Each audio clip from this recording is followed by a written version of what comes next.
Quand Amélie Dubois, 28 ans, femme de ménage depuis 3 ans dans la villa millionnaire de Vincent Moreau, PDG de la plus grande maison de disques de France, a trouvé par hasard un micro oublié dans le salon pendant le ménage matinal, elle n'imaginait pas que sa vie allait changer à jamais. Elle était seule, la villa silencieuse, et cette mélodie qu'elle portait dans son cœur depuis toujours a commencé à sortir de ses lèvres. Mais ce que Vincent a entendu quand il est rentré à l'improviste l'a littéralement laissé paralysé sur le seuil. Car parfois, le talent le plus pur se cache là où on s'y attend le moins. Et quand Amélie s'est mise à chanter, tout l'empire musical de Vincent a tremblé sur ses fondations. Voici l'histoire de comment une femme de ménage à la voix d'ange a détruit et reconstruit le monde d'un homme qui croyait avoir tout vu. Dans la somptueuse villa du 16e arrondissement de Paris, chaque matinée commençait par la même routine silencieuse. Amélie Dubois se déplaçait entre les pièces comme un fantôme efficace, invisible aux yeux du maître des lieux. Vincent Moreau, 45 ans, PDG de Moreau Music Records, commandait un empire musical qui faisait et défaisait les carrières d'une seule décision. Ses costumes sur mesure, ses cheveux grisonnants parfaitement coiffés, l'autorité naturelle qu'il dégageait, tout en lui criait pouvoir et succès. Mais Vincent ne savait pas que dans sa propre maison vivait le talent le plus pur qu'il ait jamais entendu de sa vie. Amélie chantait toujours quand elle était seule. Elle chantait en repassant, en cuisinant, en cirant les sols de marbre. La musique était son refuge secret, la seule chose qui lui faisait oublier qu'elle était considérée comme juste une femme de ménage par le monde. Enfant à Lyon, elle rêvait de devenir chanteuse, mais la mort précoce de ses parents et la nécessité de survivre avaient enterré ses rêves sous des années de travail et de responsabilité. Ce matin d'octobre, Vincent était parti pour Cannes pour une réunion cruciale. La villa, enveloppée dans le silence élégant, offrait à Amélie la liberté d'être elle-même. En époussetant le salon principal, elle l'a vu, un micro professionnel oublié sur la table de cristal, probablement laissé par un artiste après une session d'enregistrement. Elle l'a pris avec révérence, comme s'il s'agissait d'un objet sacré. Le poids familier, la texture qu'elle connaissait de ses rêves d'enfant, tout lui rappelait ce qui aurait pu être. Sans s'en rendre compte, elle a commencé à fredonner une mélodie qu'elle avait composée des années auparavant, quand elle croyait encore que tout était possible. Le fredonnement s'est transformé en murmure, le murmure en voix, et la voix en quelque chose de magique qui a rempli toute la villa. Amélie chantait les yeux fermés, perdue dans sa musique, le cœur qui trouvait enfin un exutoire après des années de silence forcé. Elle était si absorbée qu'elle n'a pas entendu la porte d'entrée s'ouvrir. Vincent était rentré à l'improviste pour prendre des documents oubliés. Il s'est arrêté sur le seuil du salon, paralysé par ce qu'il entendait. Cette voix n'était pas seulement techniquement parfaite, c'était de l'émotion pure transformée en son. C'était l'âme qui se faisait musique. En 20 ans de carrière, il avait entendu des milliers de voix, lancé des stars internationales, mais rien ne l'avait jamais touché aussi profondément. C'était la voix qu'il avait cherchée toute sa carrière sans jamais la trouver, et elle était cachée dans sa propre maison depuis 3 ans. Quand Amélie a ouvert les yeux et l'a vue, le micro lui a glissé des mains tremblantes. La terreur et la honte ont rempli son regard, mais dans les yeux de Vincent, il n'y avait qu'un émerveillement absolu, comme s'il venait d'assister à un miracle. Le silence qui a suivi a semblé durer une éternité. Amélie tremblait encore, convaincue d'avoir commis une grave violation, tandis que Vincent s'approchait lentement, comme s'il craignait de briser un charme précieux. D'une voix rauque d'émotion, il lui a demandé où elle avait appris à chanter ainsi. Amélie, le regard fixé sur ses pieds, a murmuré qu'elle chantait depuis toujours, que sa grand-mère lyonnaise lui disait qu'elle avait une voix d'ange, mais qu'elle n'était qu'une femme de ménage et n'avait jamais osé rêver de plus. Vincent a ramassé le micro par terre et le lui a tendu avec délicatesse. Il lui a demandé de chanter encore, n'importe quoi. Les mains visiblement tremblantes, Amélie a commencé « La vie en rose » d'Édith Piaf.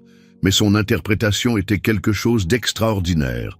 Chaque note vibrait d'émotions vécues, de rêves brisés, d'une beauté qui naissait de la douleur transformée en art.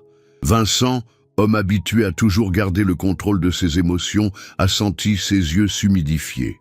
Ce n'était pas seulement la perfection technique de cette voix, c'était l'âme qui transparaissait dans chaque note, c'était l'authenticité qu'aucune école de chant ne pouvait enseigner.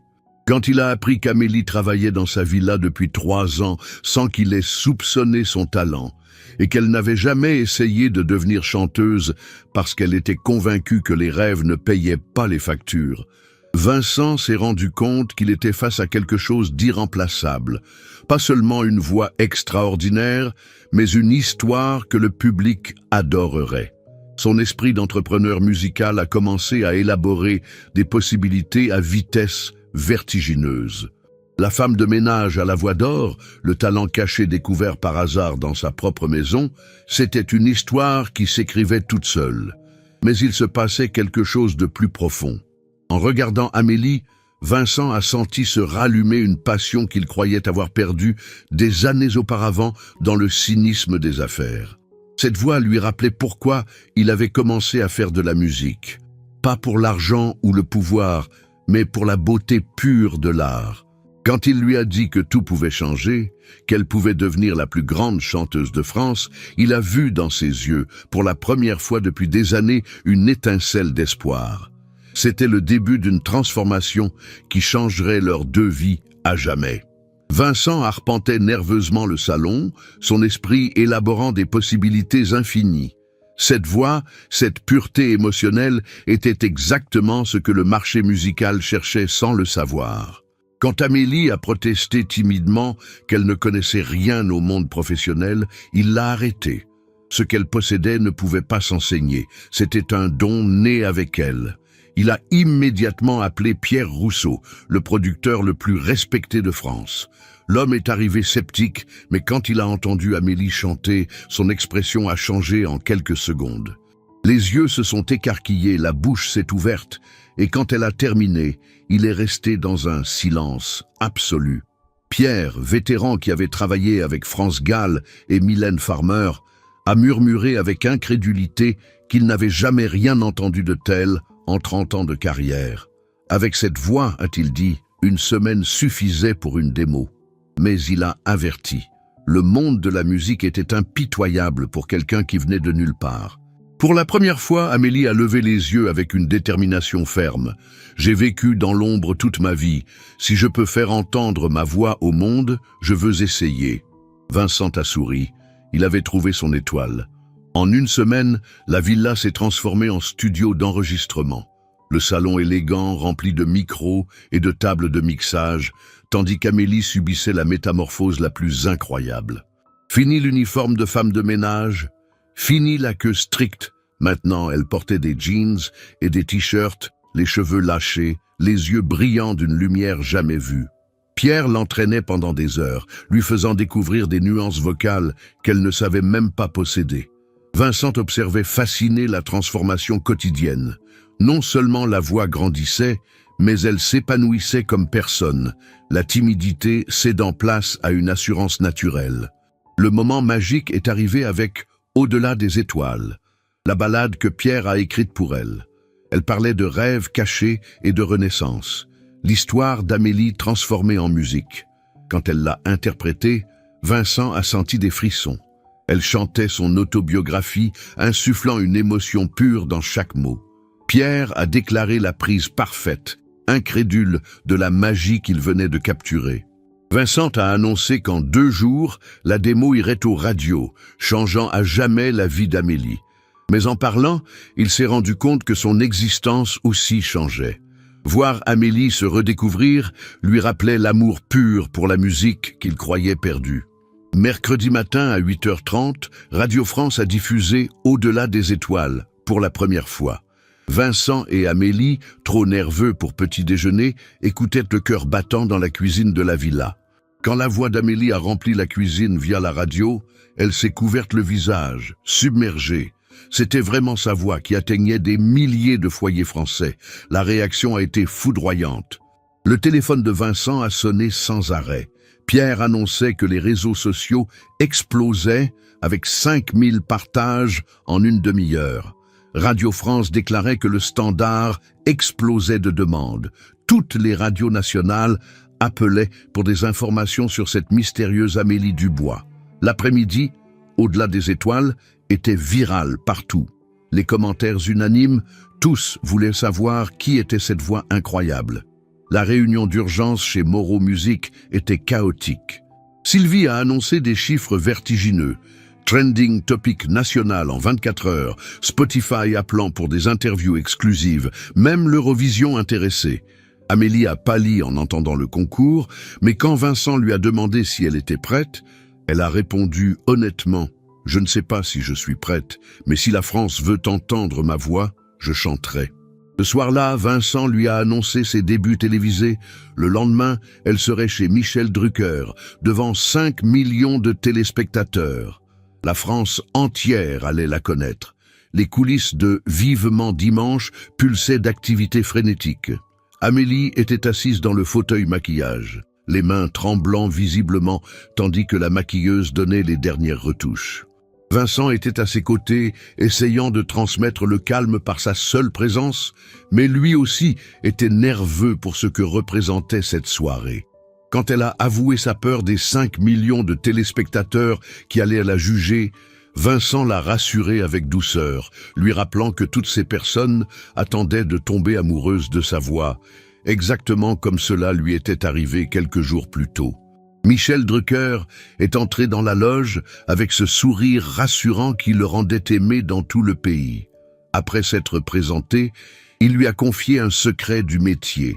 Tous les meilleurs artistes qu'il avait interviewés en des années de carrière étaient toujours terrorisés avant de monter sur scène.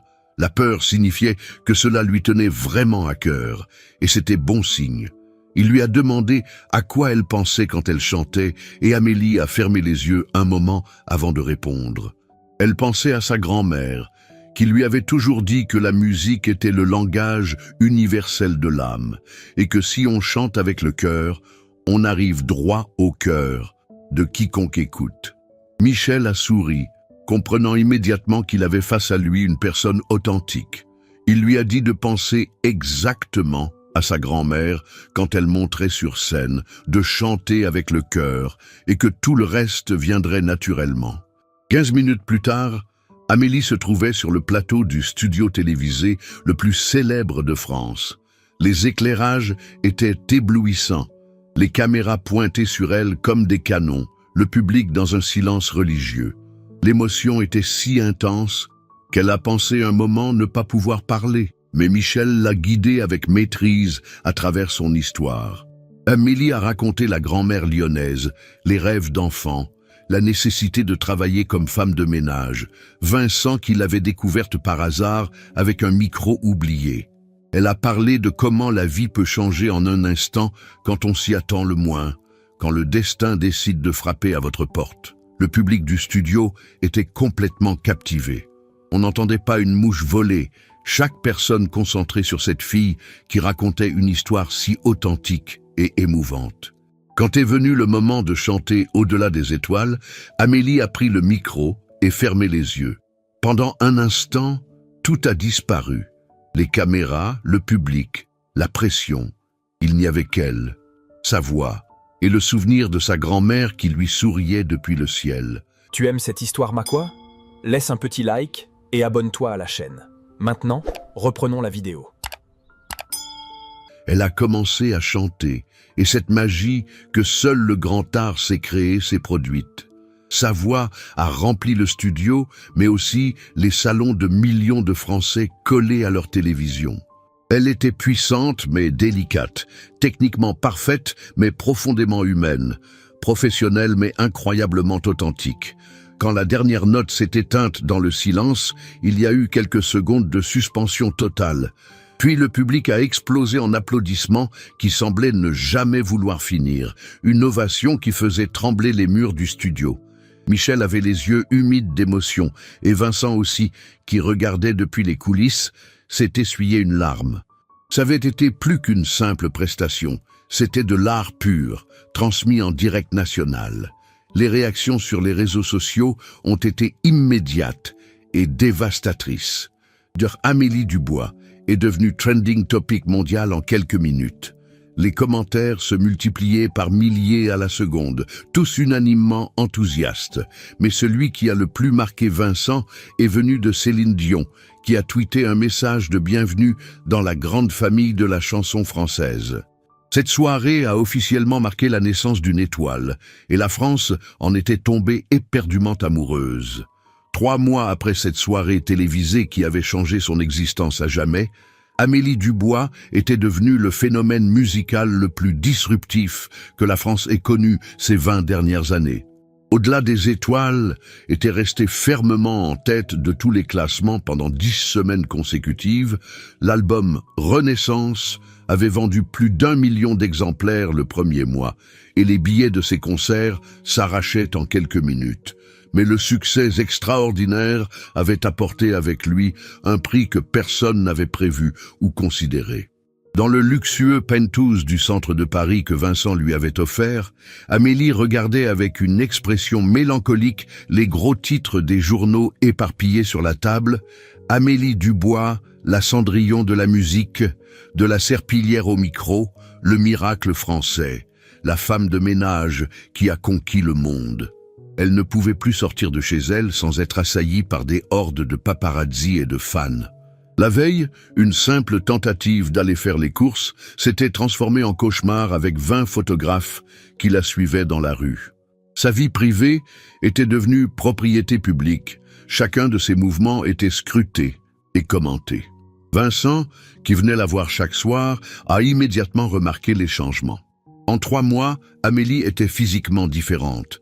Plus mince, avec des cernes prononcées, et surtout elle avait perdu ce sourire spontané et lumineux qu'il avait conquis le premier jour. Elle semblait une version décolorée d'elle-même. Quand il lui a proposé de ralentir le rythme, de reporter la tournée européenne qui était déjà sold out, Amélie a refusé catégoriquement. Elle ne voulait pas décevoir les milliers de personnes qui avaient mis leur confiance en elle. Chaque jour, elle recevait des centaines de lettres de filles qui lui écrivaient que son histoire les avait inspirées à ne pas abandonner leurs propres rêves. Mais Vincent a compris que quelque chose de profond s'était brisé quand il lui a demandé si elle vivait ses rêves ou si elle ne faisait que les supporter. Amélie a admis avec tristesse qu'elle regrettait parfois le silence de la villa quand elle chantait seulement pour lui et Pierre. Tout était plus pur, plus authentique, avant le cirque médiatique. La goutte qui a fait déborder le vase est arrivée quand Sylvie a téléphoné euphorique pour annoncer que Quincy Jones, le producteur musical le plus important d'Hollywood, voulait produire un album en anglais pour elle. C'était l'opportunité dont rêvait tout artiste, la porte d'accès au marché mondial. Mais au lieu de l'excitation qu'attendait Vincent, il a vu dans les yeux d'Amélie seulement une fatigue profonde et de la résignation. Elle était devenue une machine qui devait dire oui à tout. Elle avait perdu le contrôle de sa propre vie artistique. Vincent a pris une décision drastique. Il a éteint le téléphone d'Amélie et lui a annoncé que le lendemain, ils partiraient, eux deux seulement, sans manager, sans journaliste, sans téléphone. Le voyage à Lyon a été libérateur. Dans le train, Amélie portait des lunettes noires et un chapeau, mais pour la première fois depuis des mois, elle semblait détendue. Elle regardait le paysage défiler par la fenêtre et fredonnait doucement une mélodie qu'il n'avait jamais entendue auparavant, quelque chose qui naissait spontanément de son cœur libre. Dans le quartier où elle avait grandi, devant la petite maison aux volets bleus où elle avait vécu avec sa grand-mère, Amélie s'est arrêtée émue. Elle n'a pas voulu entrer, mais a décidé de faire quelque chose de symbolique. Chanter là pour sa grand-mère, pour ses racines, pour se rappeler qui elle était vraiment. Elle s'est mise au centre de la petite place, entre les enfants qui jouaient et les femmes qui étendaient le linge. Elle a fermé les yeux et a commencé à chanter cette mélodie improvisée dans le train, sans paroles, juste de l'émotion pure transformée en son. Les gens du quartier se sont arrêtés pour écouter. Les enfants ont cessé de jouer, les personnes se sont penchées aux fenêtres. Mais il n'y avait pas de caméra, pas de journalistes, pas de business. Il n'y avait que des gens qui écoutaient une belle voix résonner sur une place de Lyon.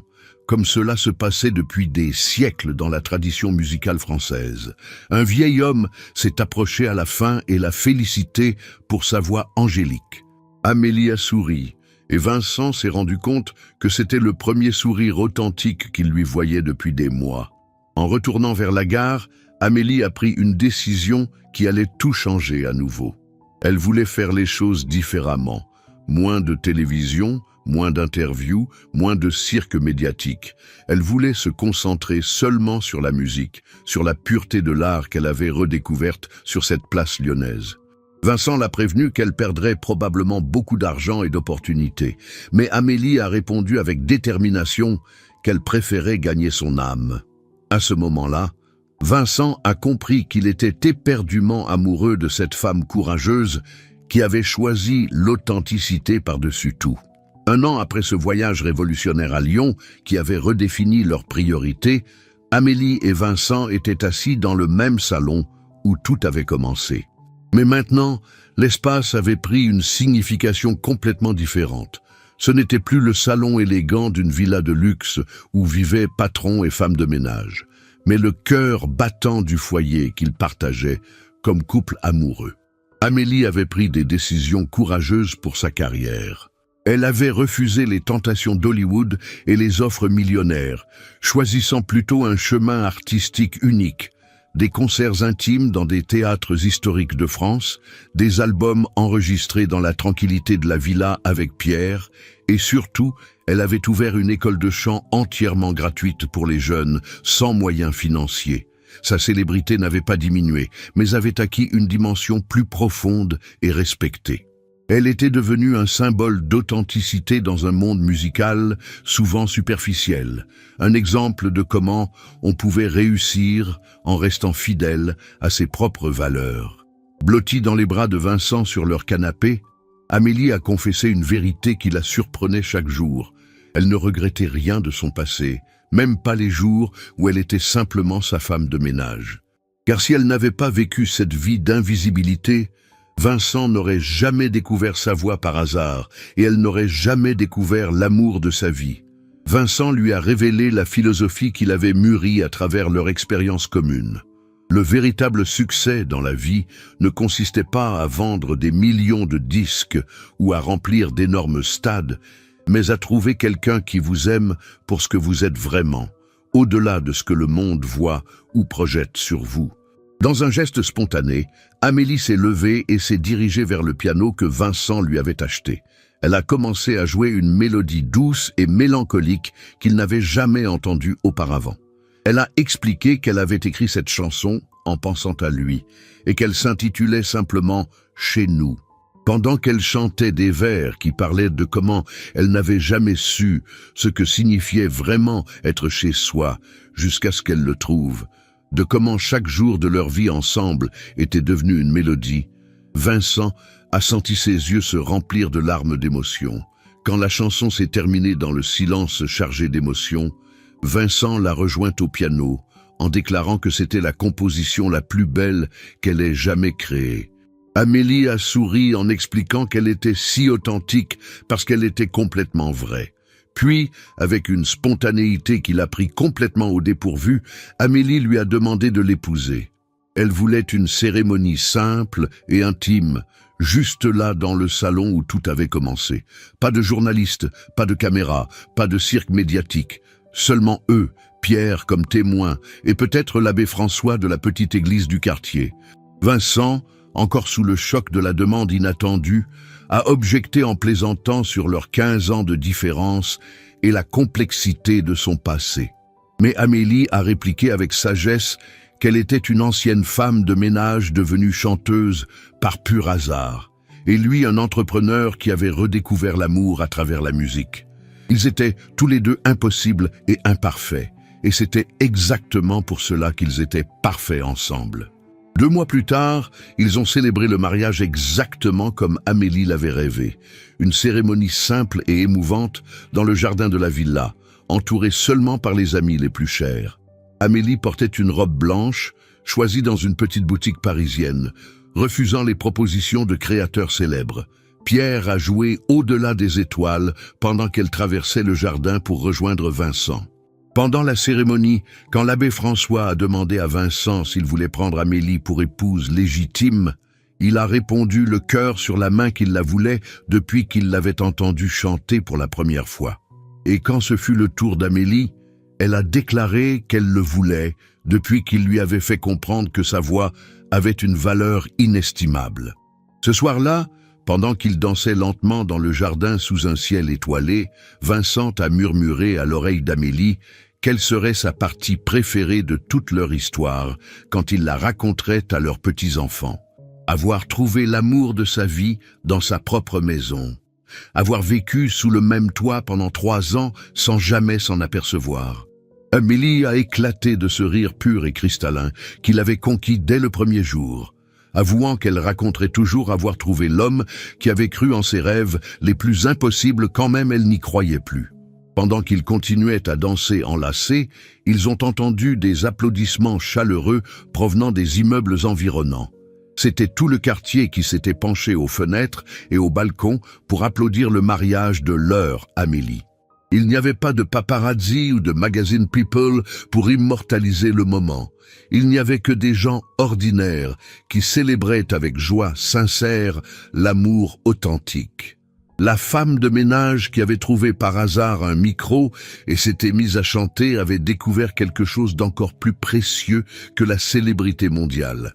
Elle avait trouvé son véritable chez-soi, dans le cœur de l'homme qui avait cru en elle quand tout semblait impossible.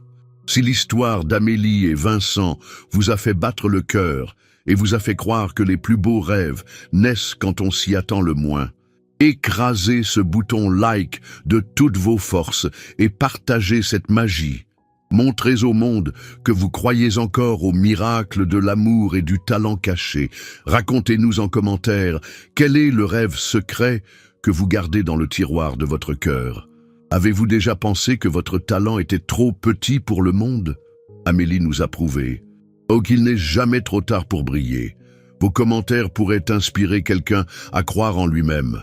Abonnez-vous immédiatement et activez toutes les notifications pour ne rater aucune autre histoire extraordinaire de personnes qui ont transformé leur vie quand tout semblait impossible. Votre cœur bat-il encore fort? Cliquez sur n'importe quelle vidéo à l'écran maintenant et plongez dans d'autres récits incroyables d'amour, de rêves réalisés et de secondes chances qui vous feront croire à nouveau à la magie de la vie.